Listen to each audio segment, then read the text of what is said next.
आइए जानते हैं नया साल सिंह राशि वालों के लिए किस तरीका का होने वाला है या किस तरह का रहने वाला है। तो जानते हैं नए साल में सिंह राशिफल के बारे में। तो जो आने वाला नया साल है सिंह राशिफल वालों के लिए मिला जुला रहेगा।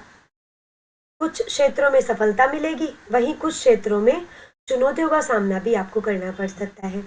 आइए विस्तार से जानते हैं कि साल 2025 सिंह राशि वालों के लिए कैसा रहने वाला है। तो सबसे पहले हम वैसे तो आपके जीवन के हर एक पहलू के बारे में बात करेंगे। तो सबसे पहला जो जीवन का पहलू है वो है स्वास्थ्य। तो साल भर आपका स्वास्थ्य किस तरीके का रहने वाला है और साथ में क्या उपाय करके आप अपने स्वास्थ्य को सुधार सकते हैं, वो सब हम आपको आगे कहेंगे। तो चलिए आपके स्वास्थ्य के बारे में बात करेंगे। शरीर में आलस्य साल की शुरुआत में शनि की सप्तम दृष्टि के कारण आ सकता है और जोड़ों में दर्द की समस्याएं भी रह सकती है। और इस समय मार्च के बाद शनि के 8वें भाव में जाने से आपकी पाचन संबंधी समस्याएं जैसे गैस, बदहजमी, इस तरह की दिक्कत आपको रह सकती है। मई के बाद राहु और केतु जो कि जिनका प्रभाव सिर दर्द और दिमागी भ्रम जैसी समस्याएं पैदा कर सकता है। बट इसके अलावा हम आपको बता देते हैं कि क्या उपाय आप करके इन जो भी दिक्कतें आ रही हैं इनसे कुछ हद तक आप राहत पा सकते हैं। तो आपको करना क्या होगा, आपको नियमित योग और व्यायाम, संतुलित आहार और तनाव मुक्त रहने का प्रयास करना। तो वैसे तो ये उपाय उन सभी लोगों के लिए हम कहते हैं कि नियमित योग और व्यायाम करना चाहिए, क्योंकि जो आजकल की हमारी लाइफ हो गई है काफ़ी हेक्टिक है। पूरे टाइम हमारे को पूरे दिन हमारा समय निकल जाता है काम में ही और हम खुद को समय दे ही नहीं पाते। इससे हमारे जो शरीर है उसका संतुलन बिगड़ जाता है। जो बैलेंस है उसको बनाए रखने के लिए हमें नियमित योग और व्यायाम करना चाहिए और संतुलित आहार करना चाहिए। चलिए आगे चलते हैं जीवन के दूसरे पहलू जो कि शिक्षा है। तो शिक्षा इस साल आपके लिए किस तरीके की रहने वाली है। तो बृहस्पति है जो कि सप्तम और नवम भाव पे दृष्टि रखेंगे और चतुर्थ और छठे भाव पर उनका प्रभाव रहेगा, जिससे शिक्षा के क्षेत्र में आपको अच्छे परिणाम देखने को मिलेंगे।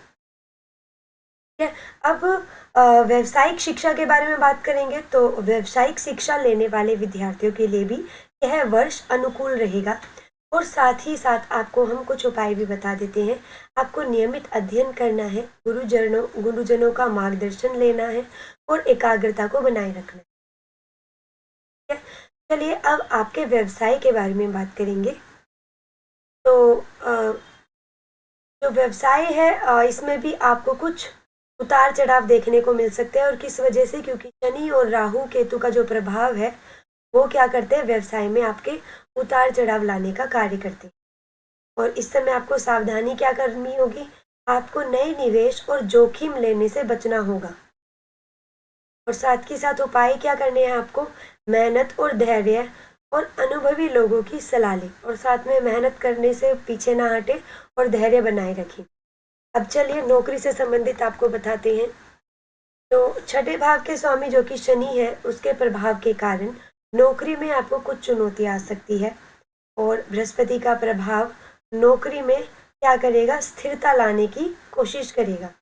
अब यहाँ भी आपको हम कुछ उपाय बताएंगे। तो आपको क्या करना है, कड़ी मेहनत करते रहना है, ईमानदारी रखनी है और जो आपके सहकर्मी हैं उनके साथ आपको अपने संबंध अच्छे बनाकर रखने होंगे। अब चलिए आपके आर्थिक स्थिति या आर्थिक जीवन के बारे में बात करेंगे। तो आर्थिक जीवन में जो आमदनी है आपकी कैसी रहेगी। तो जो आमदनी के स्रोत रहेंगे आपके वो मजबूत रहेंगे और खर्चों पर आपको आप नियंत्रण रखना जरूरी रहेगा।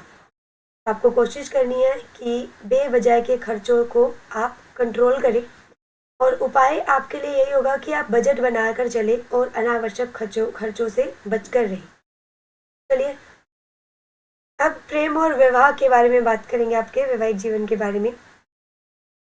प्रेम संबंध में आपके कुछ उतार चढ़ाव आपको देखने को मिल सकते हैं इस साल। और विवाह के लिए यह वर्ष अनुकूल है, विशेषकर मई मध्य के बाद, मतलब आधी मई निकलने के बाद आप विवाह के बारे में अगर सोच रहे हैं तो उसके बारे में सोच लीजिए, विवाह हो सकता है।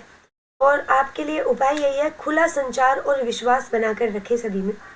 अब इसके बाद चलते हैं आपके पारिवारिक जीवन की तरफ। तो पारिवारिक जीवन में भी कुछ उतार चढ़ाव आपको देखने को मिलेंगे। बड़े बुजुर्गों का सहयोग समस्याओं को हल करने में मदद करेगा। तो कोशिश करिए जब भी कुछ तरह की आपके परिवार में दिक्कत आए तो बड़े बुजुर्गों का सहयोग अवश्य लें, ताकि आपके रिश्तों को वो सुधार सके। और यहाँ पर आपको यही हम उपाय देंगे कि धैर्य और समझदारी से आपको काम लेना चाहिए। और जब बात रिश्तों की आती है तो इंसान को हमेशा धैर्य रखना चाहिए। अब चलिए, भूमि, भवन और वाहन से संबंधित कैसा रहने वाला है यह साल। तो यह साल इन तीनों मामलों में मिला जुला रहेगा। भूमि और भवन संबंधी लेन देन में आपको थोड़ी सावधानी बरतनी होगी। और अगर वाहन बात करें तो पुराने वाहन की मरम्मत करवाए, और उपाय यही देंगे कि विशेषज्ञों की सलाह लेकर ही कोई कार्य करें।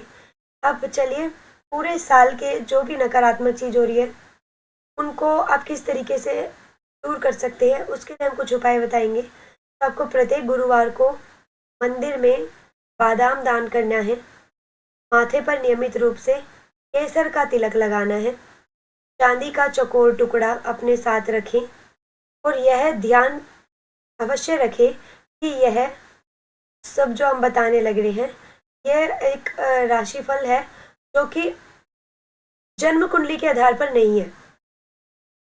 तो अगर आप जन्म कुंडली के आधार पर यह देख रहे हैं तो उसके थोड़े परिणाम अलग हो सकते हैं, मिलते जुलते हो सकते हैं, कुछ अलग भी हो सकते हैं। तो ज़्यादा कुछ अगर आपको जानकारी चाहिए और या आप अपनी या किसी की भी कुंडली बनवाना चाहते हैं तो आप हमारे चैनल की जो ईमेल आईडी है, उसका ईमेल आईडी है loksevaDharm@gmail.com। यहाँ आप हमसे संपर्क कर सकते हैं और मात्र 101 रुपये में हम आपकी जन्म कुंडली बनाकर देंगे। और साथ ही हम आपको बता दें, ऐसे ही अन्य राशियों को अगर आप जानना चाहते हैं तो हमारे चैनल को सब्सक्राइब कर लें और नोटिफिकेशन बटन को दबाना ना भूलें, बेल आइकन को, और साथ में ही वीडियोस को लाइक करना ना भूलें।